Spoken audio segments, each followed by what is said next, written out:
55, 55 और 95 हर उम्र के अफराद के लिए यकसा मुफीद मुफाद आम्मा का आलम बरदार। जरूर सब्सक्राइब करें, लाइक करें, शेयर करें और बेल आइकॉन प्रेस करें। Rabbani the scholar YouTube channel. करता हूं कि मोहतरम डॉक्टर या सिद्दीकी साहब का इस्तेकबाल करें। हारून अख्तर साहब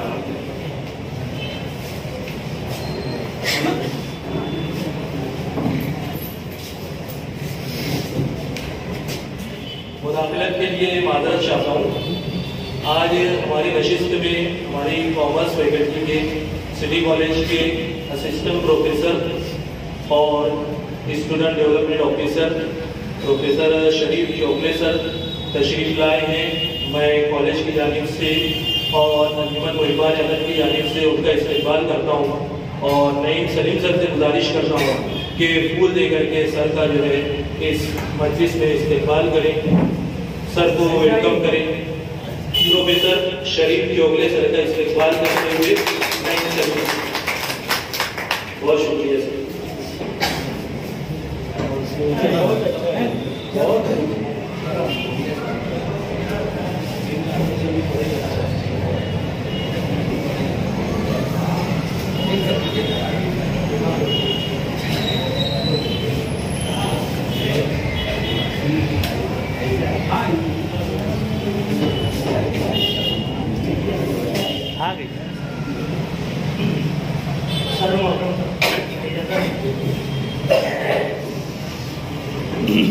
अफसाने का उन्वान है ताई।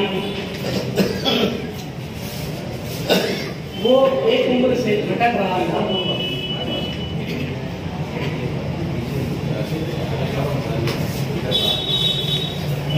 वो एक उम्र से भटक रहा था। इस अरसे में उसने दरियाओं और समंदरों में गौते लगाए थे। दश्त और सहराओं की खाक छानी थी। एक दिन वो जंगल से गुजर रहा था कि उसकी नजर पेड़ के नीचे बैठे हुए एक ज्ञानी पर पड़ी।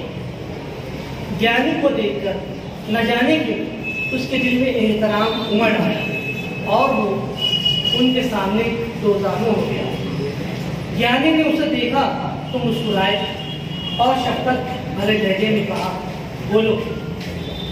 उसने दुख भरी आवाज में कहा, बाबा, दरिया में दर्द है, नदियां तड़प रही हैं, जमीन के जख्म हरे हैं, पहाड़ अपने ही बोझ से दबे जा रहे हैं, हवा में बदबू है, परिंदे फड़फड़ाते और शोर करते हैं। काश जमीन कुछ देर के लिए ही सही रुक जाती, काश दरिया चुप साथ देते और पहाड़ हल्के होकर हवा में उड़ते। ज्ञानी ने कहा, बालक घबराओ मत, वक्त के साथ साथ हर शय जवान होती है और उसे अपनी राह मिल ही जाती है। क्या तुमने उस ज्ञानी का किस्सा नहीं सुना जिसने अपने इल्म से देवताओं के तख्त को हिला दिया? देवता उसकी रियाजत से बहुत घबराए और उन्होंने एक नारी उसकी तरफ भेजी। वो नारी इतनी हसीन थी कि ज्ञानी अपनी अना और अपनी रियाजत भूलकर उस पर फरेफ्ता हो गया। आखिर उसे भी अपनी मंजिल मिल ही गई। वक्त और इल्म के साथ आदमी भी जवान होता है और उसे कोई मिल जाता है जो उसके अधूरे पद को खत्म कर देता है। उसने कहा, क्यों नहीं बाबा, मुझे उसकी खबर है। पहाड़ों को भी तो देखिए, वो इतने सख्त और जिद्दी हैं कि कहीं नहीं जाते, बस दूर से टिकटिकी बांधे हर किसी को तकते रहते। तेज और धूम हवा कितना ही जोर लगाए वो यूं के यूं खड़े रहते। मैंने सुना है नारी ने ज्ञानी से कहा था कि मन की भूख के मिट जाने से तन की भूख नहीं मिटती। तब ज्ञानी को मालूम हुआ कि उसे रियाजत के बजाय क्या करना चाहिए। उसने कुल्हाड़ी बनाई और उससे दरख्त काटे, लकड़ियाँ जमा की। उन लकड़ियों के बदले एक बस्ती से अनाज लिया। इस तरह उसने नारी का अधूरापन खत्म किया। आखिर ज्ञानी ने उन पहाड़ों को क्यों न देखा और अपने इरादे पर डटा क्यों ना था? दरख्तों को भी तो देखिए कि ये भी अपनी जगह अड़े रहते हैं। क्या आप नहीं चाहते कि दरख्त से भी ज्ञानी की तरह चल पड़े और अपनी मंजिल पर पहुंच जाएं? ज्ञानी ने कहा, बिल्कुल, वो सूरती और उसमें सिर्फ नारी की जागीर नहीं, वो तो उफक पर भी है और उफक के परे भी। इस आसमान को देखो, वो कभी नीला होता है, कभी कभी बनफशा नजर आता है तो कभी सब्ज। क्या तुम नहीं जानते कि मेहनत कितनी लजीज होती है? क्या तुमने नहीं देखा कि वो निवाला कितना मीठा और मसरूर गुण था जो नारी ने अपने हाथों से ज्ञानी को खिलाया था? तुमने तो देखा है ना कि नारी ने अपने नर्म और नाजुक बाजुओं से ज्ञानी के थके हुए पैर दबाए थे। क्या तुम्हें उस लज्जत का अंदाजा भी है जो ज्ञानी को मखलूकी उंगलियों से मिली थी? क्या तुमने छोटे छोटे सितारों को नहीं देखा जो हर वक्त टिमटिमाते रहते हैं, ये चांदनी रातों के रुख को बढ़ाते हैं, मगर तुम अपना आसमान और अपना चांद क्यों नहीं ढूंढते? उसने कहा, हाँ मुझे मालूम है, आसमान किसी का नहीं होता बाबा, चांद तो महज ख्वाब है, चांद तो महज ख्वाब है जिसकी ताबीर आज तक न मिली और सितारों की बात भी न करे, क्योंकि सूरज के सामने आने से पहले ही वो चूहों की तरह अपने अपने बीजों में जा चुकते हैं। जमीन में बीज पड़ता है तो जरूरी नहीं कि उसमें कोंपल फूटे और एक रोज वो तनावर दरख्त बन जाए। ये भी तो मुमकिन है कि वो खाक होकर जमीन का हिस्सा बना रहे, और हाँ कभी कभी तो वो हशरात का निवाला भी बन जाता है। मैंने तो सर उठाए पहाड़ों को में भी धुल लगते देखा है। आप तो जानते हैं कि एक शाम लकड़ियों के एवज अनाज लाने वाले ज्ञानी के पीछे पीछे उसकी बेखबरी में एक रंगरलिया चला आया। रंगरलिया को हैरत थी कि जंगल के ज्ञानी का बस्ती के अनाज से क्या वास्ता। दरख्तों के पीछे से नारी का जुबन देखकर उसका मुंह खुला का खुला रह गया और गाय टपकने लगी। जब ज्ञानी लकड़ियाँ काटने जाता तो रंगरलिया दुनिया की अनोखी लज्जतों और अनदेखे रंगों का जिक्र करके नारी का दिल बहलाता और ज्ञानी के लौटने से पहले जंगल में गायब हो जाते। न जाने ये कीड़े कहाँ से आते हैं और कहाँ गायब हो जाते हैं। असली भूख के मारे ये छोटे छोटे कीड़े समुद्रों में भी नजर आते हैं और हवा में भी है। ये हर किस्म की भूख पर लपकते हैं, गोश्त, हड्डी, लकड़ी, पत्थर, यहाँ तक कि ताज तक, माल तक, मोहब्बत, नफरत, शोहरत और अच्छी और बुरी सोच को भी चट कर जाते हैं। उनकी भूख किसी तरह मिटती ही नहीं, यहाँ तक कि हर सुबह रात में ढल जाती है। ज्ञानी ने कहा, सच कहा बालक, जवानी के बाद बुढ़ापा है। बुढ़ापा हड्डियों को कमजोर जरूर करता है मगर अक्ल भी देता है। बूढ़ा चल नहीं सकता मगर सोच के घोड़े उसे पल भर में जमीन और आसमान की सैर करा देते हैं। भूख और प्यास उसका मकसद नहीं रहते, वो तो अपने आप को हल्का फुल्का रखता है और अपना रुख हवा के रुख पर रखता है। तुम तो जानते हो कि ज़ईफ़ी हिकमत सिखाती है और अंजाम की खबर देती है। उस ज्ञानी को भी आखिर रंगरलिए की खबर हो ही गई थी। उसने बड़ी मोहब्बत से नारी को याद दिलाया कि वो देवताओं की तरफ से सिर्फ उसी के लिए भेजी गई है। नारी ने पूछा कि क्या मैंने वो नहीं किया जिसके लिए देवताओं ने मुझे भेजा था? क्या मैंने इतने बरस तेरी सेवा नहीं की? क्या मैंने तुझे अपने मुकम्मल होने का एहसास नहीं दिलाया? क्या अब भी मेरा मकसद पूरा नहीं हुआ? मेरी इतनी सेवा और मोहब्बत के बावजूद तू मुझे इस जंगल में गूंगे जानवरों के साथ अकेला छोड़ जाता है। मुखार जंगली जानवरों की आवाज़ें सुनकर तन्हाई में अक्सर मुझ पर बेहोशी के दौरे पड़ते हैं। इतने चुप पीते मगर मेरा अधूरापन खत्म नहीं हुआ। अब मैं भी चाहती हूँ कि दुनिया के निराले और अनोखे रंग देखकर और अपने मन और तन के हर दर्द का मजा उठाकर अपने अधूरेपन को दूर करूँ। ज्ञानी ने अपनी मोहब्बत का वास्ता देकर और हर तरह से नारी को अपनी जानिब दोबारा राग़िब करने की। मगर सच है कि जिस तरह जवानी हर खुशी नहीं दे सकती, उसी तरह बुढ़ापा भी चीज़ों को बांध कर नहीं रख सकता। बेशक हर सुबह के बाद शाम है और शाम होते ही परिंदे उड़ जाते हैं। देखो परिंदे उड़ रहे हैं, वो अपने ठिकानों की तरफ लौट रहे हैं। फिर तुम क्यों परेशान होते हो? तुम क्यों गम खाते हो? उनके साथ तुम क्यों नहीं जाते? उसने कहा, बाबा मैं समझता हूँ कि ज्ञानी ने उसे इजाज़त न दी होगी, और मैं ये भी जानता हूँ कि नारी उस बंदर की तरह होती है जो ज़्यादा मजबूत और सब्ज शाख देखकर पहली शाख को छोड़ देता है। फिर आप ही बताइए कि आखिर ज्ञानी को उसके इल्म का क्या फायदा होगा? नारी के जाने के बाद उसने क्या हिम्मत इख्तियार की?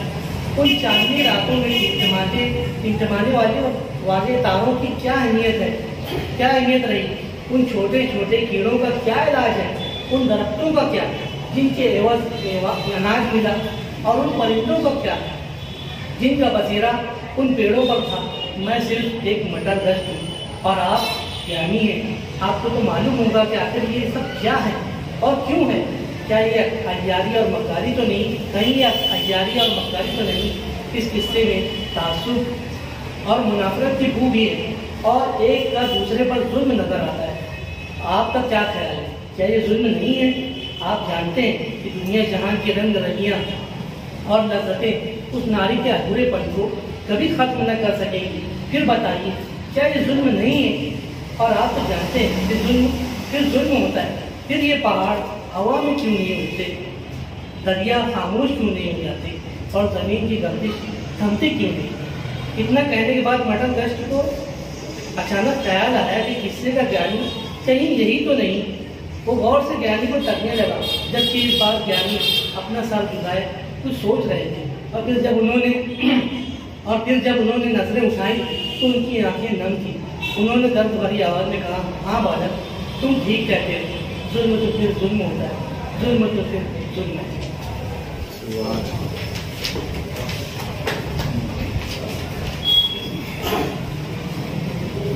इब्न आदम साहब अफसाना राई पेश कर रहे थे। तनकीद और तबसरे के लिए आज़ादी है, जो साहबान भी करना चाहे तनकीद इस्तेमाल। अस्सलाम वालेकुम व रहमतुल्लाहि व बरकातुहू। सबसे पहले मैं ये अर्ज कर दूं कि मुझे आदाब महफिल मालूम नहीं, इसलिए कोई लफ्ज़िश या खता हो जाए तो रूफ दरगुजर से काम लिया जाए। आप लोगों का सिर्फ 5 मिनट ज़ाया करूँगा साहिबा। जनाब प्रोफेसर रिजवान खान सर से मेरे मरासिम बहुत ही देरीना और उसवार हैं। अंजुमन महकबान अदब की पिछली नशिस्त में इस हॉल में भी और बाहर भी रिजवान खान सर ने अपनी इस ख्वाहिश का इजहार किया कि इरफान भाई सिद्दीकी कुछ बोले, मगर मैं स्टेज का आदमी नहीं हूँ, इसलिए मैं चाह कर भी तनकीद करने से कासिर हूँ।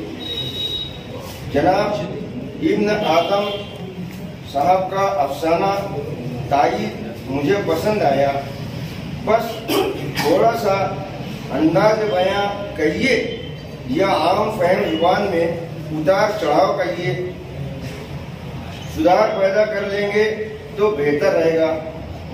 मेरे नुक्ते नज़र से अफसाने का इफ्तिताह कुछ इस तरह होना चाहिए था। इख्तिलाफ राय हो सकता है कि वो एक उम्र से भटक रहा था। इस हादसे में उसने दरियाओं और समंदरों में तो गोते लगाए थे, दश्त और सहरा की खाक छानी, कुछ इस तरह होना चाहिए। अंजुमन महकबान उर्दू अदब की के सदर जनाब हारून अख्तर साहब गर्चे के मुझसे उम्र में छोटे हैं और तालीम भी कम है, ताहम उनका मुतालिया वसील से वसी तर है और वो मुझसे कहीं बेहतर लिखा करते हैं। हाल में मौजूद दीगर कलमकारों की तरह वो भी मेरे व्हाट्सएप फ्रेंड हैं। एक बार मौसूफ ने मुझे रिजवान रब्बानी सर को दिया गया इंटरव्यू भेजा, जो मौसूफ की बेपनाह जहानत की गमाजी का तवाफ कर रहा था।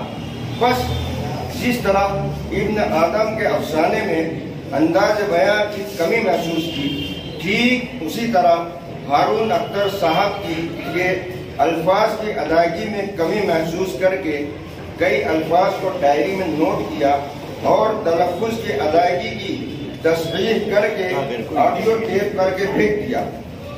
आखिर में मौसूफ की मजीद हौसला अफजाई के लिए एक शेर का नजराना भी पेश कर दिया कि मैं कहाँ रुकता हूँ अर्श व फर्श की आवाज से, मैं कहाँ रुकता हूँ अर्श व फर्श की आवाज से, मुझको जाना है बहुत ऊंचा हदे परवाज़।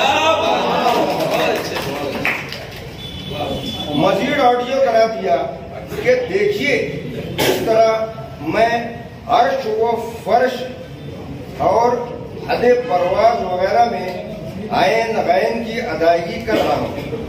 गो के मैं कभी कभार मुझसे भी तलफ़्फ़ुज़ की अदायगी में गलतियाँ सरजद हो जाया करती हैं। आप लोगों ने मुझे मौका फराहम किया। प्रोफेसर रिजवान खान सर की ख्वाहिश भी पूरी हुई। एक तीर से दो शिकार हुए, आम से आम गुठलियों में दाम। जज़ाकल्लाह खैरन कसीरा।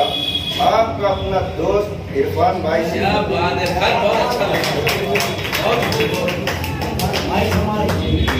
पानी सर को जरा मेरा ऐसा है वो पसंद आता है, इसलिए मैं कर बहुत अच्छे।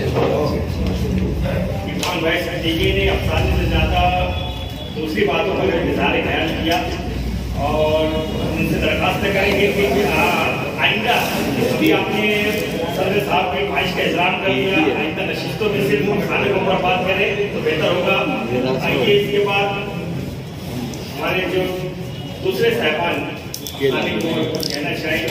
और दूसरी बात ये कि आदम साहब ने वाकई बहुत अच्छा पढ़े, अल्फाज गुलदार चलाओ, एक एक लफ्ज की अदायगी मैं उनकी इस पेशकश कर पे उन्हें मुबारकबाद। यकीनन जो बात मैं यहाँ पर कहने के लिए आने वाला था उस बात का इजहार जो है नईम सलीम साहब ने कर दिया कि पिछला जो अफसाना इब्न आदम साहब ने आधार नसरी अदब में पेश किया था उसकी पेशकश और आज की पेशकश में ज़मीन आसमान का फर्क है। वाकई में इस पेशकश पर मैं मुबारकबाद पेश करता हूँ। जैसा कि इससे पहले भी मैंने कहा कि अफसाने के रुमूज़ और नुकात उतना मुझको नहीं समझते हैं, मगर एक सामी की हैसियत से मुझको बड़ा भला महसूस हुआ और मैं यही गुजारिश करूँगा कि आप लिखते रहें और इसी तरह से पेशकश में निखार लाते रहें। शुक्रिया। अस्सलाम वालेकुम। इब्न आदम सर ने अच्छा अफसाना यहाँ पर पेश किया, मैं उन्हें मुबारकबाद पेश करता हूँ और उनकी अमीर नजरी की दाद देता हूँ। इस तरीके से उन्होंने सिंध पे नाजुक के जज्बात को, उसकी नफ्सियात को यहाँ पर बयान किया है। एक चीज उन्होंने कही है कि बेहोशी के दौरे पड़ते हैं उस पर, तो ये जो चीज होती है ये जिनसी तिश्नगी की अलामत हुआ करती है, जहाँ तक मेरी मालूमात है। और फिर उसके इलाज के लिए जो दौरे पड़ते हैं तो उसके लिए फिर मुख्तलिफ जगहों के चक्कर लगाए जाते हैं, जिसका उन्होंने यहाँ पर अपने अफसाने में जुर्रत के साथ में इजहार किया है। इसलिए मैं कह रहा हूँ कि उनकी नज़र है नफ्सियात पर और अपने समाज और माशरे पर। दूसरी चीज़ उन्होंने ये बयान की है कि सब्ज रंग का आसमान, बाकी के जो रंग हैं वो ठीक है, लेकिन मैं नहीं समझता हूँ कि सब्ज रंग का आसमान कभी होता है। तो अगर इसको होता है तो वो बाकी रखें, और अगर नहीं होता है तो उसमें कुछ तब्दीली करके कोई और रंग बताया जा सकता है, क्योंकि औरतों के लिए रंगों का बड़ा तफसीरा है। बहुत बहुत शुक्रिया।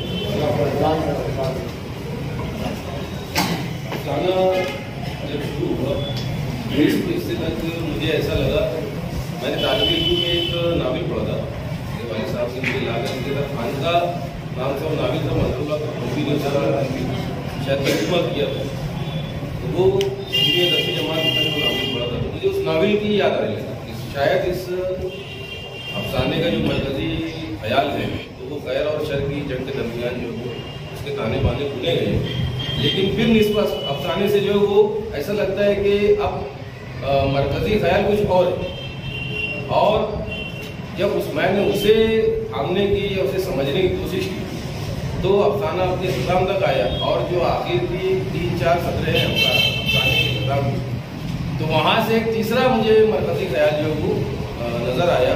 मुझे ऐसा लगता है या शायद मैं वहाँ तक पहुँच नहीं पाया कि कहीं ना कहीं कुछ मरकजी ख्याल में या उसके जो बिखराव सा नज़र आता है, या अफसाना निगार के जहन में वो हो सकता है बिल्कुल वाज़ेह होगा, लेकिन उसकी तरसील जो है वो क़ारीन तक नहीं हो पाई।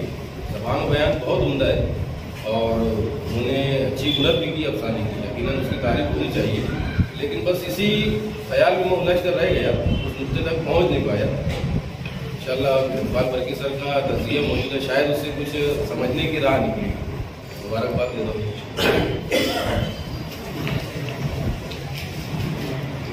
बहुत बहुत शुक्रिया सर। मैं सबसे पहले तो इस अफसाने की बुनियाद और इसकी ज़बान, जुमले और तराकीब अल्फाज पर इब्ने आदम साहब को बहुत बहुत मुबारक।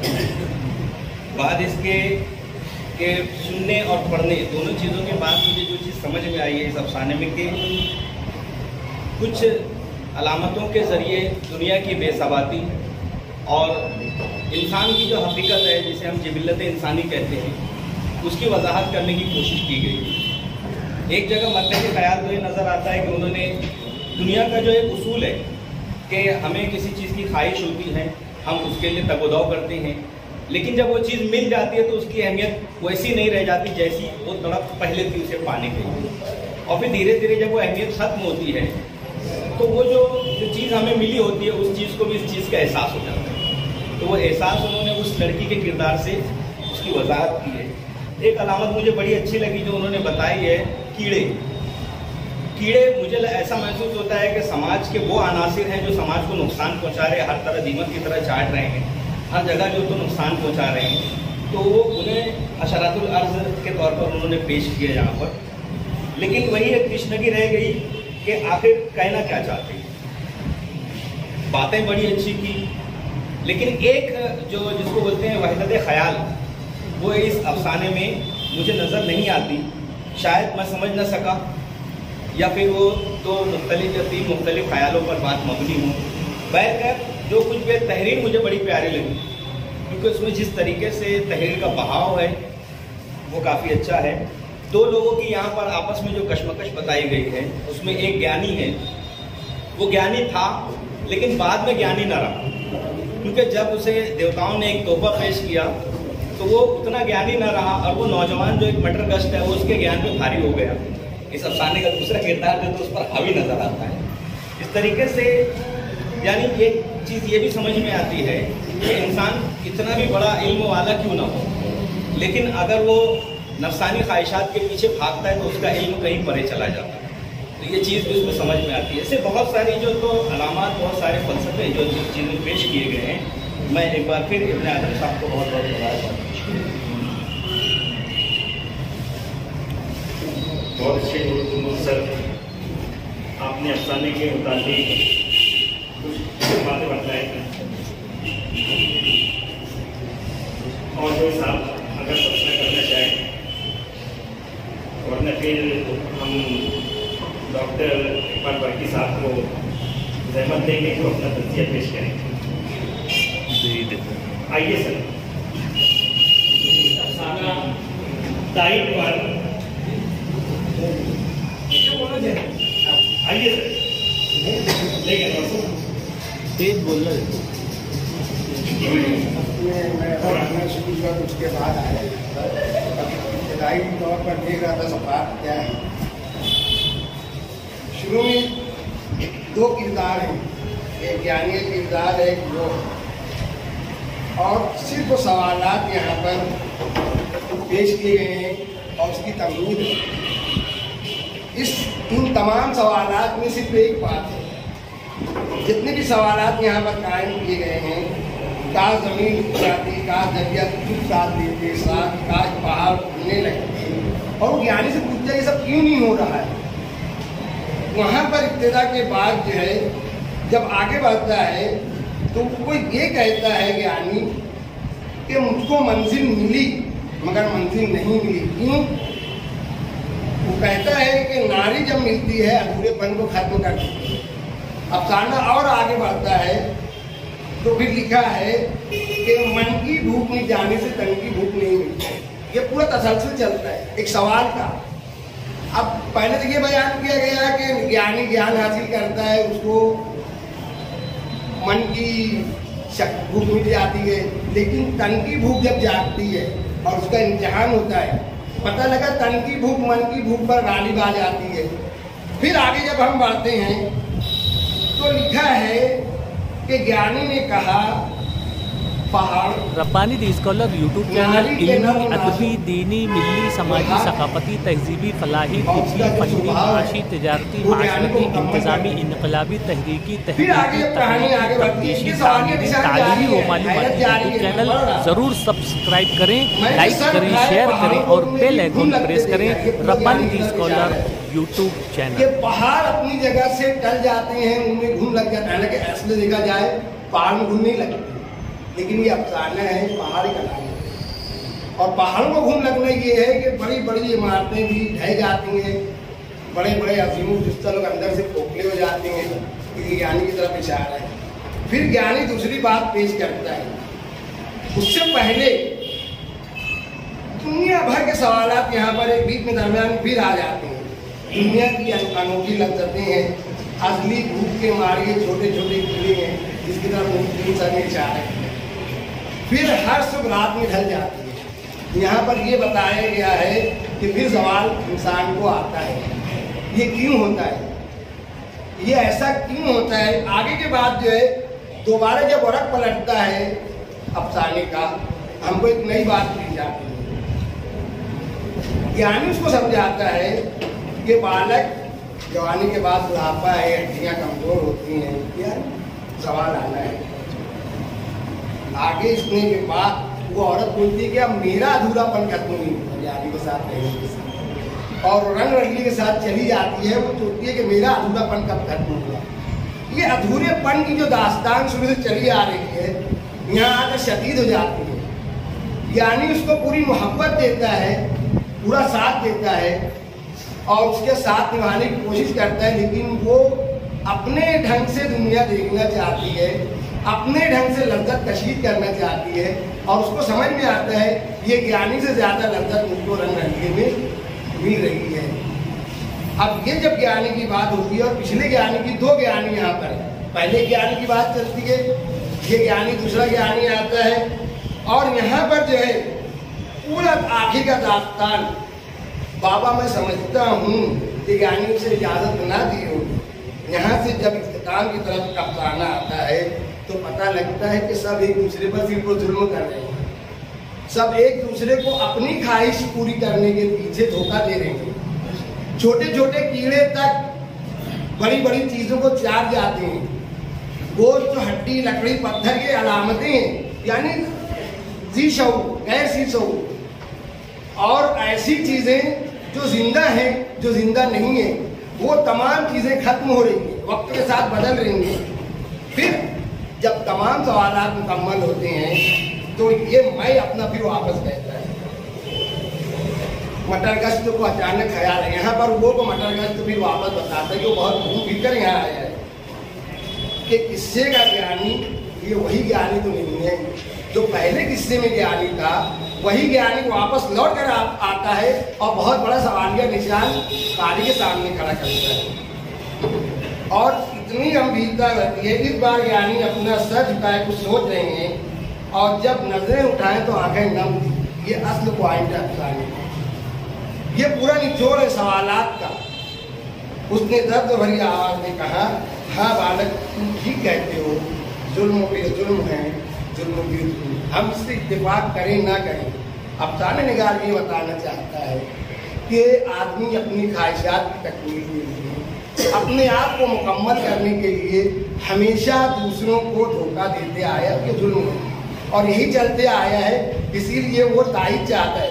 ये जो भटक रहा है ना, ये यहाँ का इब्तिदा नहीं है कहानी उससे पीछे चल रही है। वो भटक रहे मटरगश, इसलिए भटक रहे सवाल के जवाब में, क्योंकि यहाँ से वो पूरा है कि उसने गोते लगाए समंदर। यहाँ पर अभी इरफान भाई बोल रहे थे वो ऐसे जुमला होना चाहिए, ऐसे जुमला होना चाहिए।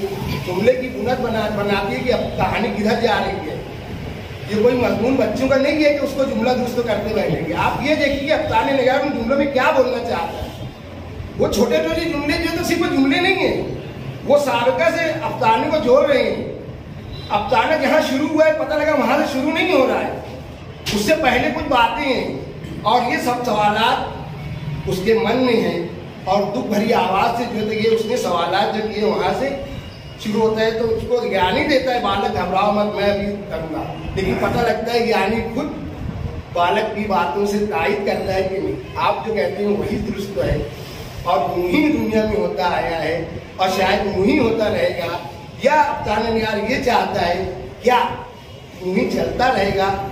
लोग अपने आप को बचाने के लिए, अपनी ख्वाहिशात की तकमील के लिए लोगों के साथ धोखा करते रहेंगे, जुल्म करते रहेंगे। ये अफसाने का मैंने जो नतीजा समझा है, जो तस्वीर समझा है, आप लोगों के सामने पेश किया। आप लोग उसकी तारीफ भी कर सकते हैं, उसकी मुखालफत में की जाए तो अपनी राय दे सकते हैं।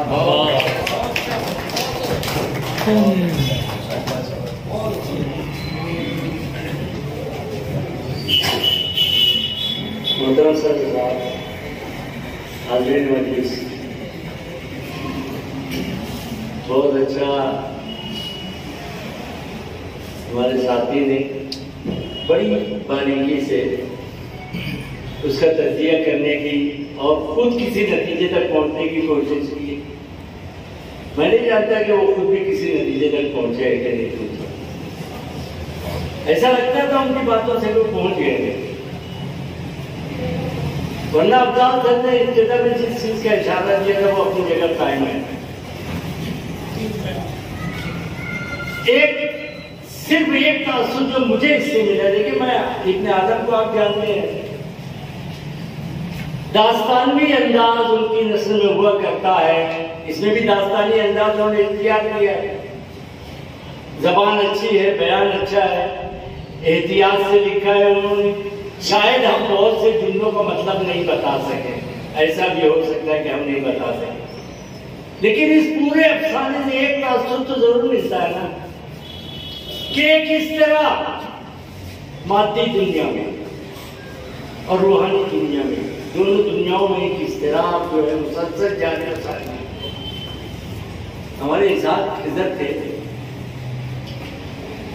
उन्होंने अपने मजबूरे का, शेरी मजबूरे का नाम तशनगी रखते सफर रखा। ये अफसाना मुझे उसे सिंध ले जा रहा था। दुनिया में हर शख्स अपनी प्यास बुझाने, अपने आप को तसल्ली देने, इत्मीनान हासिल करने और ये समझ लीजिए कि ज्ञान हासिल करने की जद्दोजहद में लगा हुआ है। हर शख्स वो समझता है कि मुझे इससे तसल्ली हो जाएगी, इससे तो होने वाला कुछ नहीं है, और वो तशनगी लेकर इस दुनिया से जाने वाला है। मुझे सिर्फ एक आप बताइए, इब्ने आदम साहब से बराए रास्त मैं सवाल समझना चाहूंगा, सवाल नहीं करना मुझे, मैं समझना चाहता हूं। ज्ञानी मर्द है, औरत तो रंग रलिया के साथ चली गई, ये मर्द किसके साथ गया? ये मर्द कहीं नहीं गया।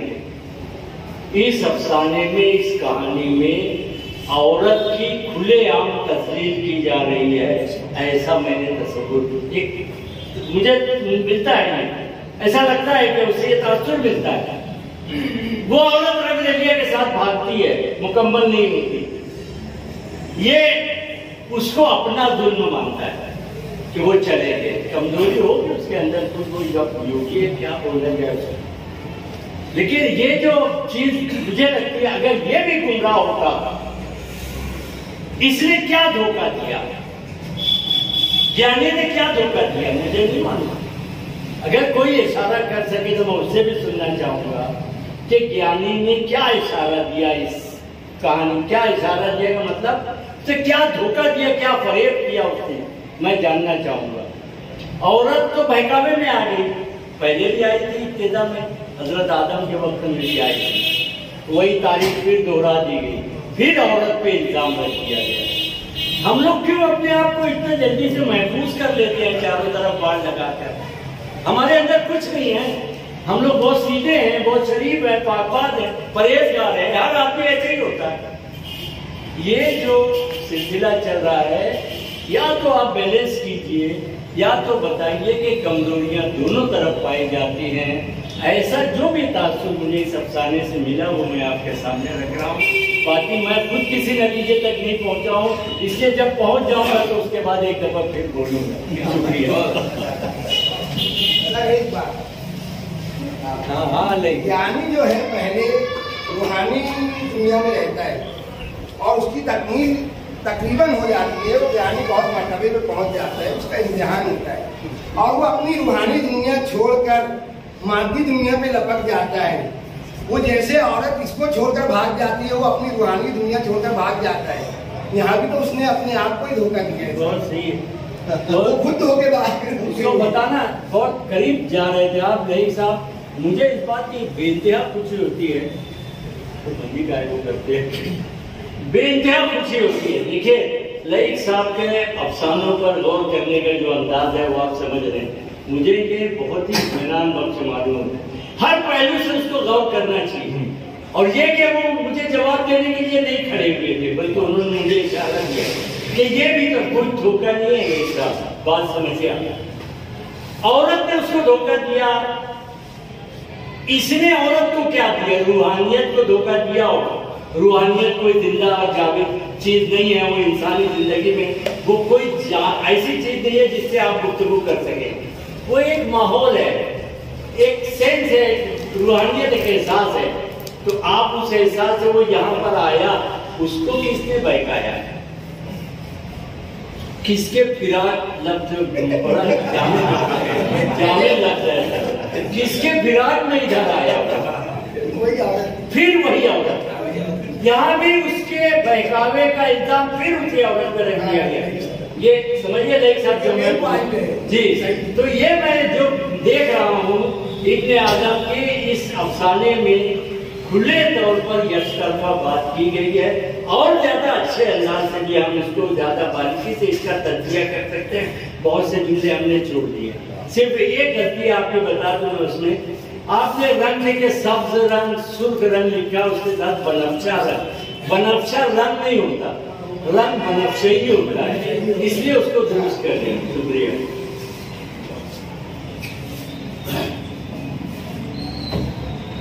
इंतहाई तबसरों से माला माल अफसाना इब्ने आदम साहब ने पेश किया। अब आसिफ सुबानी साहब भी कहना चाहते हैं। यहाँ पर जिन लोगों ने भी मजमून के ऊपर तबसरा किया, तजिया किया, मैं समझता हूँ तकरीबन कोई मुतमईन नहीं। तो बेहतर ये होगा कि इब्ने आदम अलैहिस्सलाम तो वो ही बता सकते हैं कि असल में को वोट किया या इस अफसाने में क्या पेश करना चाहते हैं। तो मैं समझता हूँ तमाम लोगों की जो तशनगी है, ये जो लोग नहीं समझ पा रहे, जो लोग नहीं पहुँच पा रहे, वो लोग शायद पहुँच जाए। सर इकबाल भाई का सर में तबसरा लिखा है, मतलब वो पेश करेंगे। नहीं, वो आसिफ साहब जो कहना चाहते हैं मैं समझ रहा हूँ। एक तकलीफ जो होती है आसिफ साहब, आप तो तकलीफ का रहे हैं।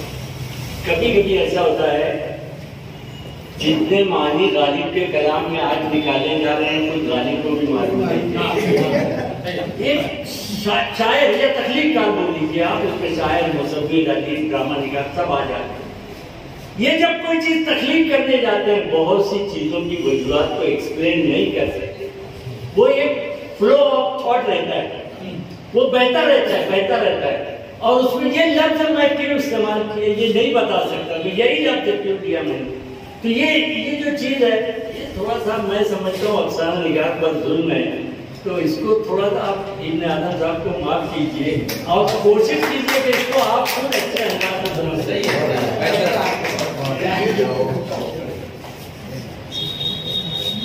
और कोई साहब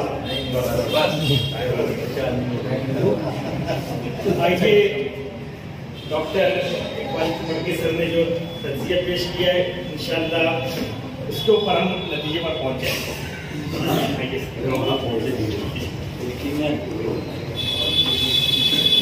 मिंटो का खाना था सुंदरी वो आज भी वैसे ही है, लेकिन मिंटो के हयात में भी उसको नहीं कहा गया कि आप इसकी वजाहत कर दें कि आपने लिखा क्या है। इब्न आदम का अफसाना ताईद एक तज़किया। एक बात तो मैं इज़हार कर दूं कि आज दो अफसाने जो दोनों यहाँ पेश हैं, उन्वान के लिहाज से मुझको दोनों उन्वान जो है बहुत ज्यादा गैर अफसानी लगे।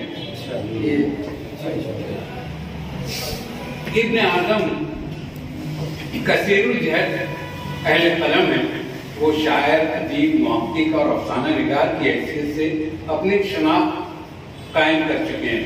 उन्होंने अफसाने भी लिखे हैं, हालांकि उनके अफसानों की तादाद ज्यादा नहीं है, लेकिन जो भी अफसाने कलमबंद किए हैं वो उन्हें दूसरों से जुदागाना चेहरा अता करते हैं। इसकी वजह गालिबन उनके अफसानों में चलती गहरी फिक्र और फलसफे की ज़ेरी लहरें हैं, जिनका आहंग कहीं बहुत बुलंद और तेज होता है तो कहीं ऐसी सुबह रवि से गुजर जाती हैं कि कभी कभी कारी उन्हें महसूस भी नहीं कर पाता और उनका काम हो जाता है। जेर नजर अफसाना उनका ताज़ा तरीन अफसाना है। इसमें भी उनके फिक्र और फलसफे के जुगनू रह रह कर चमक जाते हैं और फिर पसमंजर में चले जाते हैं। अफसाने का आगाज इतना पुरकशिश है कि फौरन कारी को अपनी गिरफ्त में ले लेता है। उसकी वजह गालिबन उनकी वो अफसानी जबान है जो उनके अफसानों का खासा है, मगर हैरत तो उस वक्त होती है जब उनका ये बयानिया ज्यादा दूर तक उनका साथ नहीं देता और वक्त बहुत जल्द उनका साथ छोड़कर कहीं खो जाता है। इसकी वजह शायद उनके वो असातीरी तलाज़ुमे हैं जिनको बुनियाद बनाकर उन्होंने अफसाने को एक गंभीर और तकद्दुस आमेज फजा फराहम करने की कोशिश की है। बयानिया के इस तजुर्बे ने अफसाने के ढांचे को भी मजबूत किया है, जिसकी वजह से अक्सर जगहों पर उसकी असर अंगेजी अपने आप में तड़प और सिमट कर रह जाती है। मुझे अपनी बेवजाती और कमाई का पूरा एहसास है और मैं बहुत वाज़ेह अल्फाज में इकरार करता हूँ कि अफसाने की तफहीम से बड़ी हद तक कासिर रहा हूँ। जहाँ तक मैंने अफसाने की जड़ों तक पहुँचने की कोशिश की है, उसकी बुनियाद पर इतना जरूर कह सकता हूँ कि अफसाना जिस्मानियात से शुरू होकर जिनसियात तक पहुँचता है और आखिर में सिंफ नाजुक की फितरी बेवफाई या उसकी फितरी खुदगर्जी पर भी उसे महमूल किया जा सकता है, क्योंकि अपनी इसी जिबिल्लत की वजह से वो नस्ल नौ की परवरिश भी करती है, पर खत्म हो जाता है। और गालिबन यही अफसाने का बुनियादी मौजू भी है। अपने नजरिए की तायीद में अफसाने के चंद जुमले पेश करूंगा। एक जगह अफसाने निगार यूं रकम तराज है, वक्त और इल्म के साथ आदमी भी जवान होता है और फिर उसे कोई मिल जाता है जो उसके अधूरेपन को खत्म कर देता है। चंद जुमलों बाद फिर अफसाना ये ऐलान करता हुआ आगे बढ़ता है कि मन की भूख मिट जाने से तन की भूख नहीं मिलती। तब ज्ञानी को मालूम हुआ कि उसे रियाजत की बजाय क्या करना चाहिए। और अगला जुमला, उसने दरख्त काटे, लकड़ियां जमा की, उन लकड़ियों के बदले एक बस्ती से अनाज लिया। इस तरह उसने नारी का अधूरापन खत्म किया। मैं थोड़ी देर के लिए सोच रहा था कि वो अनाज लिया या किसी हकीम के यहाँ से।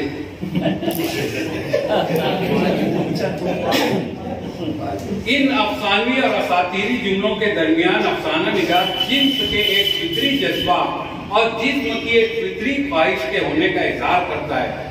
अपने इन ख्यालात की तरसील में वो बड़ी हद तक कामयाब है।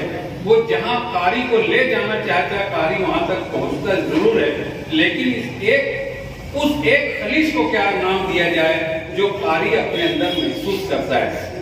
आगे चलकर वो बहुत जल्द अपने बुनियादी मौजू की तरफ लौट आता है। वो कहता है नारी उस बंदर की तरह होती है जो ज्यादा मजबूत और सब्ज शाख देकर पहली शाख को छोड़ देता है।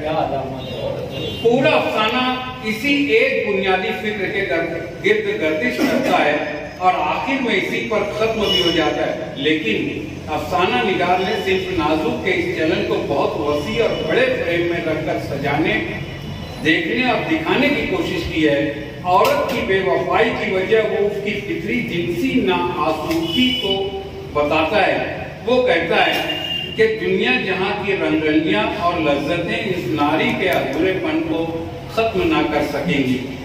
इस नुक्ते नजर से देखा जाए तो अफसाने का मौजू पामाल नजर आता है, लेकिन अफसाने की बुनत उसे नई जहत अता करती है और जब तक अफसाना खत्म नहीं हो जाता कारी उसे अपने हाथ से नहीं देता। अफसाना निगार नारी की जिनसी नाआसूगी को मर्दाना समाज पर एक जुल्म गर्दानता है और इसी क्लाइमेक्स पर अफसाना अपने इख्तिताम को भी पहुंचता है।